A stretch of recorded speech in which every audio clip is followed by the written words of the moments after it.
ಜ್ಞಾನದಾಸೋಹದ ಅಧಿನಾಯಕಿ Savitribai Phule ಎಲ್.ಟಿ. Bubbly ಪತಿ ಜ್ಯೋತಿಬಾ ಫುಲೆ ಅವರಿಂದಲೇ ಜ್ಞಾನವನ್ನು ಪಡೆದುಕೊಂಡು ಬಡವರ, ಹಿಂದುಳಿದವರ, ಶೋಷಿತ ವರ್ಗದವರ ಹಾಗೂ ಮಹಿಳೆಯರಿಗಾಗಿ ಅಸ್ಪೃಶ್ಯರ ಕೇರಿಗಳಲ್ಲಿ ಹೋಗಿ ಅಕ್ಷರ ಜ್ಞಾನವನ್ನು ನೀಡಿದ ದೇಶದ ಪ್ರಥಮ ಮಹಿಳಾ ಶಿಕ್ಷಕಿ ಎನ್ನಿಸಿಕೊಂಡು ಜ್ಞಾನದಾಸೋಹದ ಅಧಿನಾಯಕಿ ಸಾವಿತ್ರಿಬಾಯಿ ಫುಲೆ ಎಂದು ಮೊಳೆ ಸಿದ್ದೇಶ್ವರ ಹೈಸ್ಕೂಲ್ ಶಿಕ್ಷಕ ಎಲ್.ಟಿ. ಬಬ್ಲಿ ಹೇಳಿದರು. ಅವರು ರವಿವಾರ ದಿನಾಂಕ 4ರಂದು ತಾಲೂಕಿನ ಐನಾಪುರ ಪಟ್ಟಣದ ಮಾಳಿ ಸಮಾಜದ ಬಸವ ಜ್ಯೋತಿ ಸಭಾಭವನದಲ್ಲಿ ಬಸವ ಜ್ಯೋತಿ ಪ್ರತಿಷ್ಠಾನದವರು ಹಮ್ಮಿಕೊಂಡ ಸಾವಿತ್ರಿಬಾಯಿ ಫುಲೆ ಅವರ 195ನೇ ಜಯಂತ್ಯೋತ್ಸವ ನಿಮಿತ್ತ ಪ್ರತಿಭಾ ಪುರಸ್ಕಾರ ಸಮಾರಂಭವನ್ನು ಉದ್ಘಾಟಿಸಿ ಮಾತನಾಡುತ್ತಾ, ಹಣ ಇದ್ದವರು, ಅಂತಸ್ತು ಇದ್ದವರು, ಎಷ್ಟೇ ಉನ್ನತ ಅಧಿಕಾರದಲ್ಲಿ ಇದ್ದವರು ದೊಡ್ಡವರಲ್ಲ. ತಮ್ಮ ಜೀವಮಾನವನ್ನ ಗಂಧದಂತೆ ಸವಿಸಿ ಸಮಾಜಕ್ಕೆ ಸಮರ್ಪಣೆ ಮಾಡಿ ಫುಲೆ ದಂಪತಿಗಳು ದೇಶಕ್ಕೆ ಜಗತ್ತಿಗೆ ದೊಡ್ಡವರಾದವರು. ಆಗಿನ ಸಮಾಜದಲ್ಲಿ ಸಾವಿತ್ರಿಬಾಯಿ ಫುಲೆ ಅವರಿಗೆ ಮೇಲ್ವರ್ಗದವರಿಂದ ಆದ ಅವಮಾನ, ಮಾನಸಿಕ ಹಿಂಸೆ, ಕಿರುಕುಳ ಸಾಕಷ್ಟು ಇದ್ರೂ ಕೂಡ ಅದನ್ನ ಲೆಕ್ಕಿಸದೆ ಜ್ಞಾನಾರ್ಜನೆಯನ್ನ ನೀಡಿ ಮಹಿಳೆಯರನ್ನ ಸಮಾಜದ ಮುಖ್ಯವಾಹಿನಿಗೆ ತಂದರು. ಸಾವಿತ್ರಿಬಾಯಿ ಫುಲೆ ಅವರು ಎಂದರು, ಆರದ ಜ್ಞಾನ ಜ್ಯೋತಿಯನ್ನ ಬೆಳಗಿದವರಿಂದ ಇಂದು ದೇಶದ ಸಾಕಷ್ಟು ಮಹಿಳೆಯರು ವಿವಿಧ ಕ್ಷೇತ್ರಗಳಲ್ಲಿ ಗಣನೀಯ ಸೇವೆಯನ್ನು ಸಲ್ಲಿಸಲು ಅನುಕೂಲವಾಯಿತು ಎಂದರು. ಐನಾಪುರ ಗುರುದೇವ ಆಶ್ರಮದ ಬಸವೇಶ್ವರ ಸ್ವಾಮೀಜಿ ಮಾತನಾಡಿದರು. ಮಾಳಿ ಸಮಾಜದ ಅಧ್ಯಕ್ಷ ಸುರೇಶ್ ಕಾಗಲಿ ಈ ಸಂದರ್ಭದಲ್ಲಿ ಮಾತನಾಡಿದರು. ನಮಗೂ ಗೊತ್ತಾಗಲಿಲ್ಲ, ಯಾಕಂದ್ರೆ ನಮಗೆ ಆ ಶ್ಲೋಕ ಕಲಿಸಲಿಲ್ಲ. ಅಜ್ಞಬ್ಬೋ ಗ್ರಂಥಿನ ಶ್ರೇಷ್ಠ, ಗ್ರಂಥಿಬ್ಬೋ ದಾರಿನೋವರ, ದಾರಿಬ್ಬೋ ಜ್ಞಾನಿನ ಶ್ರೇಷ್ಠ, ಜ್ಞಾನಿಬ್ಬೋ ವ್ಯವಸಾಯಿನ. ಚೆನ್ನಾಗಿ ತಿಳ್ಕೋಬೇಕು. ಏನು ಕಲಿತಲ್ಲ ಅಂದ್ರೆ ಕಲಿತವ್ರು ಭಾಳ ಶ್ರೇಷ್ಠತ್ತ, ಕಲ್ತವ್ರಕ್ಕಿಂತ ನೆನಪಿಟ್ಕೊಂಡವ್ರು ಭಾಳ ಶ್ರೇಷ್ಠತ್ತ, ನೆನಪಿಟ್ಕೊಂಡವ್ರಕ್ಕಿಂತ ಮನನ ಮಾಡ್ತಾರಲ್ಲ ಅವ್ರು ಶ್ರೇಷ್ಠತ್ತ. ಎಲ್ಲರಿಗಿಂತ ಶ್ರೇಷ್ಠ ಯಾರಂದ್ರೆ ಕಲಿತದ್ದನ್ನು ಎಲ್ಲರಿಗೂ ಕಲಿಸ್ತಾರಲ್ಲ ಅವ್ರು ಶ್ರೇಷ್ಠತ್ತ. ಅಂಥ ಸ್ಥಾನದೊಳಗೆ ನಮ್ಮ ಮುಂದೆ ಕೂತಂಥ ತಾಯಿ ಯಾರಂದ್ರೆ ಸಾವಿತ್ರಿಬಾಯಿ ಫುಲೆ. ತಂದೆ ನೋಡ್ರಿ, ಗಂಡ ಆದ್ರೂ ಹೌದು, ಗುರು ಆದ್ರೂ ಹೌದು. ಜ್ಯೋತಿಬಾ ಫುಲೆ ಗಂಡನೂ ಹೌದು, ಗುರುನೂ ಹೌದು. ಅವರಿಂದ ವಿದ್ಯೆಯನ್ನು ಪಡೆದುಕೊಂಡಿರುವಂಥ ತಾಯಿ ನನ್ನ ತಲೆ ಅಟ್ಟ ಉಳಿಬಾರ್ದು, ಇದ್ದಂಥ ಅಕ್ಷರ ಹರಡಬೇಕು, ಜ್ಞಾನ ಜಗತ್ತಿಗೆ ತಿಳಿಬೇಕು ಅಂತ ತಿಳ್ಕೊಂಡು ಎಲ್ಲ ಸಮಾಜದೊಳಗಿರುವಂಥ ಹೆಣ್ಣು ಮಕ್ಕಳನ್ನ, ದೀನರನ್ನ, ದಲಿತರನ್ನ, ಅಸ್ಪೃಶ್ಯರಿಗೆ ಓಣಿ ಒಳಗ, ಕೇರಿ ಒಳಗ ಹೋಗಿ ಅಕ್ಷರದ ಅರಿವು ಮೂಡಿಸಲಿಕ್ಕೆ ಮುಂಚೂಣಿಯೊಳಗೆ ನಿಂತಂಥ ತಾಯಿ ಯಾರಂದ್ರೆ ಈ ಸಾವಿತ್ರಿಬಾಯಿ ಫುಲೆ. ಅಕ್ಷರ ಮೂಡಬೇಕಾಗಿತ್ತರ ಹಂಗ ಮೂಡುದಿಲ್ಲ. ಯಾಕಂದ್ರೆ ಕಷ್ಟ ಎಷ್ಟು ಅನುಭವಿಸಿದರು. ಜ್ಞಾನದಿಂದ ಇಹವು, ಜ್ಞಾನದಿಂದ ಪರವು, ಜ್ಞಾನವಿಲ್ಲದೆ ಸಕಲವು ಹಾಳಾದಂತೆ. ಆದ್ದರಿಂದ ಜಗತ್ತಿನೊಳಗೆ ಜ್ಞಾನಕ್ಕ, ಅಕ್ಷರಕ್ಕ ಹೆಚ್ಚಿನ ನೆಲೆ, ಹೆಚ್ಚಿನ ಕಲೆ, ಹೆಚ್ಚಿನ ಬೆಲೆ ಕೊಟ್ಟಿರುವಂತ ಮಾತಾಯಿ ಯಾರಂದ್ರೆ ಈ ಸಾವಿತ್ರಿಬಾಯಿ ಫುಲೆ.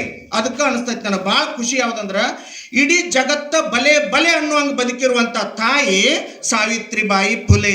ಯಾಕಂದ್ರೆ ಅಂತರಂಗವನ್ನ ಆಳಿದ್ಲು. ಯಾರ ಮಾತುಗಳು ತಲೆಗೆ ಬರ್ತಾವಲ್ಲ ಅವು ಹಾರಿ ಹೋಗ್ತಾವತ್ತ, ಯಾರ ಮಾತುಗಳು ಹೃದಯಕ್ಕೆ ಬರ್ತಾವಲ್ಲ ಅವ್ರು ಎಂದೂ ಹೃದಯದಿಂದ ಬಿಟ್ಟು ಹೋಗುದಿಲ್ಲತ್ತ. ನನ್ನ ತಾಯಿ ನನ್ನ ಹೃದಯದೊಳಗದಾಳು. ಯಾಕಂದ್ರೆ ಅಮ್ಮ ಅಂದಿರುವಂಥ, ಅಪ್ಪ ಅಂದಿರುವಂಥ, ಅಣ್ಣ ಅಂದಿರುವಂಥ ಎಲ್ಲ ಅಕ್ಷರಗಳು ಹುಟ್ಟಿದ್ದು ತಲೆಯಿಂದ ಅಲ್ಲ, ನನ್ನ ಹೃದಯದಿಂದ. ಅಂತ ಹೃದಯದ ಸಾಮ್ರಾಜ್ಯದ ಅಧಿನಾಯಕಿ ನನ್ನ ಶಿಕ್ಷಕಿ ಯಾರಂದ್ರೆ ಈ ಸಾವಿತ್ರಿಬಾಯಿ ಫುಲೆ. ಯಾಕಂದ್ರೆ ಈ ವಿಚಾರವನ್ನ ನಾವು ಮೊದಲು ಮನಗಾಣಬೇಕಲ್ಲ. ತಾಯಿಗೆ ಎಷ್ಟು ಖರ್ಚು ಕೊಟ್ಟರು ಎಲ್ಲರಿಗೂ ಗೊತ್ತೈತಿ, ಇತಿಹಾಸ ಗೊತ್ತೈತಿ. ಒಂದಾನೊಂದು ಕಾಲದೊಳಗ 1848 ಮೊಟ್ಟ ಮೊದಲನೇದಾಗಿ ಮಕ್ಕಳಿಗಾಗಿ, ಹೆಣ್ಣು ಮಕ್ಕಳಿಗಾಗಿ ಪ್ರೌಢಶಾಲೆಯನ್ನು ತೆಗೆದ್ರ. ಅಹಮದಾಬಾದದೊಳಗೆ ಹೋಗಿ ಶಿಕ್ಷಕ ತರಬೇತಿಯನ್ನು ಪಡೆದುಕೊಂಡಿರುವಂಥ ತಾಯಿ ಬಂದು ಎಲ್ಲರಿಗೂ ಕಲಸಾಕ್ ಹೋದ್ಲಂದ್ರ ಹೋಗುತ್ನ್ಯಾಗ ಉಚ್ಚ ಕುಲದವರು, ಇನ್ನುಳಿದ ಕುಲದವರು ಹೆಂಡಿ ನೀರು ಗೊಜ್ಜುದೈತಿ, ಮಣ್ಣಿನ ನೀರು ಗೊಜ್ಜುದೈತಿ, ಹೆಂಡಿ ಉಂಡಿ ಮಾಡಿ ಒಗ್ಯುದೈತಿ.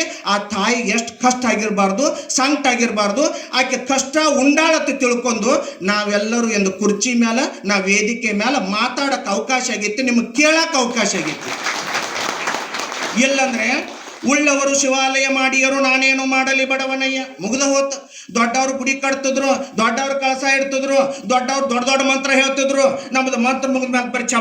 ನಾವು ಬದುಕರಿ ಹೆಂಗೆ ಬದುಕಬೇಕಂತ ತೋರಿಸ್ಕೊಟ್ಟಾಳಂದ್ರೆ ತಾಯಿ ಹುಲಿ ಥರ ಬದುಕಬೇಕು, ನಮ್ಮನ್ನು ನೋಡಿ ಮಂದಿ ಅಂಜಬೇಕು ಹೊರತು ಕುರಿ ಥರ ನಾವು ಬಲಿ ಆಗಬಾರ್ದು ಅಂತ ಹೇಳಿದವಳು ಯಾರಂದ್ರೆ ಈ ತಾಯಿದಾಳು. ಅದಕ್ಕಾಗಿ ಇಂಥವ್ರಿಗೆ ನಾವು ಬೆಲೆ ಕೊಡ್ಬೇಕಲ್ಲ.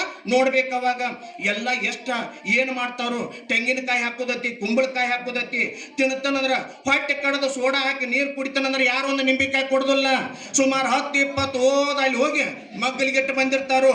ಒಯ್ಬೇಕಂದ್ರೆ ಹೊಲದ ಜಾಗದಾಗ ಇಟ್ಟಿರ್ತಾರೋ.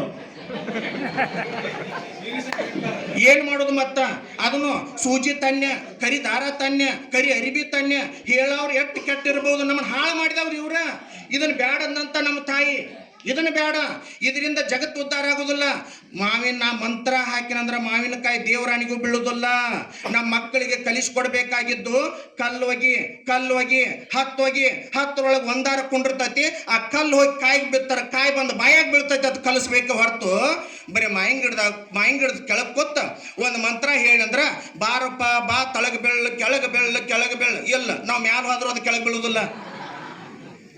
ನಾವು ಮಕ್ಕಳಿಗೆ ಕಲಿಸ್ಬೇಕಾಗಿದ್ದ ಮೌಢ್ಯತೆಯನ್ನು ತೆಗೆದು ಹಾಕಬೇಕು. ಅಮಾಸೆ ಹುಣ್ಣಿಮೆ ಇರ್ಲೇನ ಬ್ಯಾಡ ಅನ್ನೋದಿಲ್ಲ. ನಾವು ಹಿರಿಯರು ಮಾಡ್ಯಾರ, ಏನಿಲ್ಲ, ನಾವು ರೈತಾಪಿ ವರ್ಗದವ್ರ, ನಾವು ದುಡಿಯವ್ರ, ಕಷ್ಟಪಡವ್ರ. ಮೊದಲ ಹುಗ್ಗಿ ಹೋಳಿಗೆ ಅಂದ್ರೆ ಸಿಗ್ತಿರ್ಕಿಲ್ಲ. ಹಿಂದಿನ ಕಾಲದೊಳಗೆ ಒಂದು ದಿವಸ ವಿಶ್ರಾಂತಿ ಸಿಗಲತ್ತೆ ತಿಳ್ಕೊಂಡು ಈ ಅಮಾಸೆ ಆಗಿರ್ಬೋದು, ಹುಣ್ಣಿಮೆ ಆಗಿರ್ಬೋದು, ಸಿದ್ದೇಶ್ವರ ಜಾತ್ರೆ ಆಗಿರ್ಬೋದು, ಹಬ್ಬ ಹರಿದಿನ ಆಗಿರ್ಬೋದು, ಇವನ್ನ ಯಥಾವತ್ತಾಗಿ ಆಚರಿಸೋಣ. ಆದ್ರೆ ಅದ್ರೊಳಗೆ ಮೌಢ್ಯತೆ ಬೇಡ. ನಾವು ಅಂತೀವಲ್ಲ, ಎಷ್ಟೋ ಮಂದಿ ಆಯ್ತು ಕಾಗೆ ಕಾ ಅಂದ್ರೆ ಸಾಕು, ನಮ್ಮ ಮಂದಿಗೆ ಕುಂಬಿ ಮೇಲೆ ಕೂತ ಕಾಗೆ ಕಾ ಅಂದ್ರೆ ಸಾಕ, ಯಾರನ್ನು ಹೋಯ್ತೈತೆ ಅಂಬಲತ್ತ. ಅದು ಕಾಗೆ ಹತ್ತಿರ್ಬೇಕಲ್ಲ, ಏನ್ ಹತ್ತಿರ್ಬೇಕು? ನನಗೆ ಯಾರು ಒಂದು ತುಣಕು ರೊಟ್ಟಿ ಹಾಕೋದಿಲ್ಲ, ಅವ್ರನ್ನ ಹೋಯ್ತನು. ಕರೆ ಇವ್ರು ಹಾಕಾಕ ಒಲ್ಲೆತ್ತಾರ ತೋಡೆ ಮಂದಿ. ತಗೊಂಡ್ರ ಕಲ್ಲ ಬೀಸ್ರ ಕಾಗಿ ಕಳಿಸ್ರ, ಕಾಗಿ ನಂಬಿನ, ಗೂಗಿ ನಂಬಿನ, ನಾಯಿ ನಂಬಿನ, ನರಿ ನಂಬಿನ. ಆದ್ರೆ ಜಗತ್ತಿನೊಳಗೆ ದೀನರನ್ನ, ದಲಿತರನ್ನ, ಅಸ್ಪೃಶ್ಯರನ್ನ ದೇವರಂತೆ ಕಂಡಂತ ತಾಯಿ ಯಾರಂದ್ರೆ ಈ ಸಾವಿತ್ರಿಬಾಯಿ ಫುಲೆ. ಮನುಷ್ಯನೊಳಗೆ ಭೇದ ಭಾವ ಮಾಡಬಾರ್ದು ಅಂತ ಹೇಳಿದವಳು ಯಾರಂದ್ರೆ ಈ ನಮ್ಮ ತಾಯಿದಾಳು. ಅದಕ್ಕೆ ಮೌಢ್ಯತೆಯನ್ನು ಬಿಡೋಣ, ಮೌಢ್ಯತೆಗೆ ಕಿವಿ ಕೊಡಬೇಡ್ರಿ, ನಮ್ಮ ಮಕ್ಕಳಿಗೆ ಅಲ್ಲದ ಸಲ್ಲದ ಕಲಿಸ್ಬೇಡ್ರಿ. ನಂದಿದು ಕಳಕಳಿ ವಿನಂತಿ. ನಂದು ಶಾಲ್ಯಾಗೂ ಅದಕ್ರಾಂತಿ, ಹೊರಗೆ ಹೋದಾಗೂ ಅದಕ್ರಾಂತಿ. ನಮ್ಮ ಮಕ್ಕಳಿಗೆ ನಮಗೆ ಉತ್ತರ ಬರಲಿಲ್ಲ ಅಂದ್ರೆ ಇಂಥ ಪೂಜ್ಯರು ಇರ್ತಾರ, ಅವ್ನು ಕೇಳ್ಯಾರ ಹೇಳ್ಬೇಕಲ್ಲ. ಸಣ್ಣ ಹುಡುಗರು ಈಗ ಅದು ನಮ್ಮವು ಹೇಳಿದ್ದು, ನಮ್ಮ ಮಾಯಿ ಹೇಳಿದ್ದು. ನಾವು ಸಣ್ಣಾಗಿದ್ದಾಗ ಮನ್ಯಾಗ ಸೀಟಿ ಹಾಕೋತ ಹೋಗುತ್ನ್ಯಾಗ ಆಯ್ ಅಂದ, ತಮ್ಮ ಚೀಟಿ ಹಾಕಬಾರ್ದು ಮನ್ಯಾಗ. ಆಯ್ ಯಾಕ? ಚೀಟಿ ಹಾಕಿದ್ರೆ ಹಾವು ಬರ್ತೈತಿ, ನಮ್ಮವ್ವ ಅದನ್ನ ಹೇಳು. ನಾವು ದೊಡ್ಡವ್ರಾದ್ಮೇಲೆ ಅದನ್ನ ಹೇಳಾಕೈತಿರಂದ್ರ ಚೀಟಿ ಹಾಕಿರ ಹಾವು ಹೆಂಗ್ ಬರ್ತೈತಿ ಈಗಿನ ಮಕ್ಳು ಕೇಳ್ತಾವ. ಯಾಕೆ ಕೇಳ್ತಾವಂದ್ರ ಚೀಟಿ ಹಾಕಿರ ಹಾವು ಬರ್ದಿಲ್ಲ. ಯಾಕೆ ಬರ್ದಿಲ್ಲ ಅಂದ್ರೆ ಹಾವು ಕಿವಿ ಇಲ್ಲ. ಇದು ಸೈನ್ಸ್ ಕಲಿಸ್ಬೇಕಲ್ಲ ನಾವು ಮಕ್ಕಳಿಗೆ. ಅದನ್ನ ಬಿಡ್ದತಿ ಕಾಕಾಕನ ಕತಿ, ಗೊಬ್ಬಾಕನ ಕತಿ, ಅದು ಹಂಗಿತ್ತು, ಇದು ಹಿಂಗಿತ್ತು. ಒಳ್ಳೇದ ಕಲಿಸೋಣ, ಸಾಮರಸ್ಯ ಕಲಿಸೋಣ, ಹೊಂದಾಣಿಕೆ ಆಗಿರೋಣ. ಜಾತಿ ಮಾಡೋದು ಬೇಡ. ಜಾತಿ ಅಂತ ಹೊಡೆದಾಡದೊಳಗೆ ಏನೈತಿ? ಜಾತಿ ಹೀನ ನಮ್ಮನೆ ಜ್ಯೋತಿ ತಾಹೀನವೇ, ಜಾತಿ ವಿಜಾತಿ ಅನ್ನಬೇಡ, ದೇವನ ಒಲಿದಾತನೇ ಜಾತ ಸರ್ವಜ್ಞ. ಅವನ ಕೃಪೆಯಿಂದ ನಾವು ಭೂಮಿ ಮೇಲೆ ಹುಟ್ಟಿ ಬಂದಿದ್ದೀವಿ. ಈ ಜನ್ಮ ಪಾವನ ಆಗ್ಬೇಕಾಗಿತ್ತರ ಒಂದಿಷ್ಟು ಅಕ್ಷರದ ನೆರವು ಕೊಡೋಣ, ಅನ್ನದ ನೆರವು ಕೊಡೋಣ, ನೀರಿನ ನೆರವು ಕೊಡೋಣ. ಈ ತಾಯಿ ಹೆಂಗ ಬದುಕಿ ಹೋಗ್ಯಾಳ ಹಂಗ ನಾವು ನೀವೆಲ್ಲರೂ ಬದುಕೋಣ. ಅಂತರಂಗವನ್ನು ವಿಶಾಲ ಮಾಡ್ಕೋಣ. ಮನಿ ದ್ವಾರದ ಮಾಡ್ಕೋದು ಬೇಡ. ಹಿಂದಿನ ಕಾಲದೊಳಗೆ ಮನಿ ಸಣ್ಣ ಇದ್ದು, ಮನಸ್ಸು ಬಹಳ ದೊಡ್ಡ ಇದ್ದು. ಈಗ ಊರಾಗ ಮನಿಗಳು ಬಹಳ ದೊಡ್ಡವಾಗಿವವು.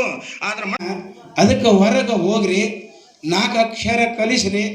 ನಾವೆಲ್ಲ ಇವತ್ತು ಹೇಳ್ತೇವಲ್ಲ, ಭಾಳ ಚಂದ ಐತೆ ಅದು.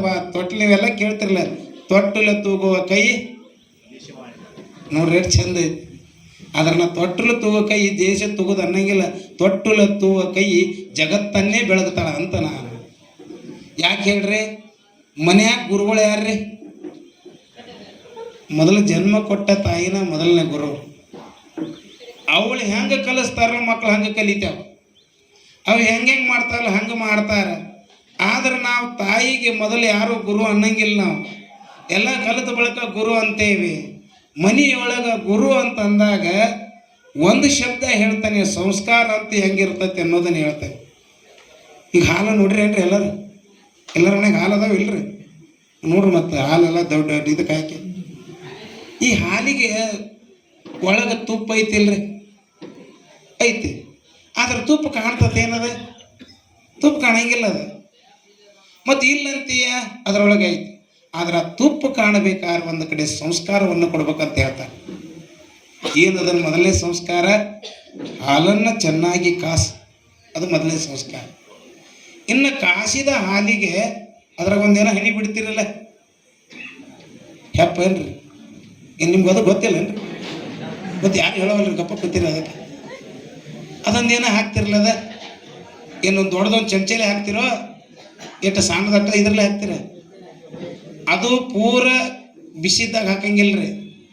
ಅದು ಸ್ವಲ್ಪ ಸುಡ್ತಿರ್ಬೇಕು, ಬಟ್ ಆರಿರ್ಬೇಕು. ಆಟಾಗ ಅದೊಂದು ಸಂಸ್ಕಾರ ಆಯ್ತು. ಆ ಸಂಸ್ಕಾರ ಕೊಟ್ಟ ಬಳಿಕ ಏನಾಗ್ತದ, ಮೊಸರು ಆಯ್ತು. ಮೊಸರು ಆದ ಬಳಿಕ ಮತ್ತೊಂದು ಸಂಸ್ಕಾರ ಕೊಡ್ತಿರ್ಲಿ ಏನ್ರಂದ್ರೆ ಗಡಿಗ್ಯಾಗ ಹಾಕಿ, ಎಷ್ಟು ಚಂದ ಐತೆ, ಗಡಿಗ್ಯಾಗ ಹಾಕಿ ಕಡಿತೀರಿ. ಅದನ್ನು ಕಡ್ದ ಬಳಿಕ ಅಟ್ಟ ಏನು ಮಾಡ್ತದ, ಒಂದು ಗುಂಡನ್ನು ಹೊಡ್ತಲ್ಲ ಏನ್ರ, ಎಷ್ಟು ಚಂದ ಐತೆ.